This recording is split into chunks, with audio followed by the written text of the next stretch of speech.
siapa yang berkepentingan dengan solar ini? Yang pertama, siapa yang memproduksi solar ini, siapa yang mengadakan, siapa yang mendistribusikan, dan siapa yang membeli. Ketika ini ada terjadi yang dinamakan dengan mafia solar, adalah satu sindikat kejahatan, tentunya itu tidak terlepas dari sistem atau pihak-pihak yang terorganisir.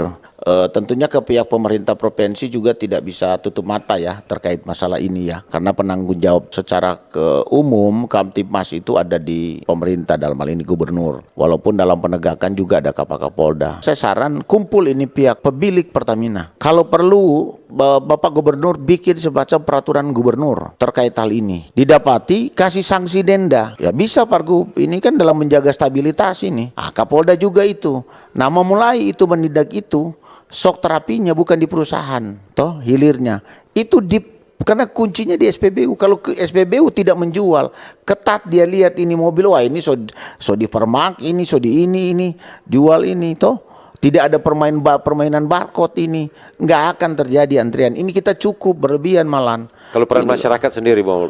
Saya peran masyarakat itu ya laporkan ini, walaupun memang kadang-kala kita kesulitan. Saya pernah melapor ke sampai pusat, ditanya lagi bukti inilah bukti ini, tidak cukup dengan hanya foto, tidak cukup dengan video, sampai di SPBU itu nomor berapa wilayahnya, CCTV-nya mereka harus dapat, CCTV-nya kan jadi gimana ini. Karena itu saya bilang kumpul ini pemilik Pertamina, pengelolanya SPBU, tekan itu, Pak Gubernur bisa tekan ini. Ini masyarakat kita ini jangan sampai, kalau ini keadaan-keadaan saya dengar teman-teman sopir truk itu juga sudah mau buat aksi nanti. Nah kalau mereka buat aksi, ini kan kendalanya di mana? Antri, logistik terlambat, semua terlambat.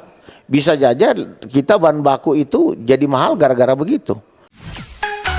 Kanal Informasi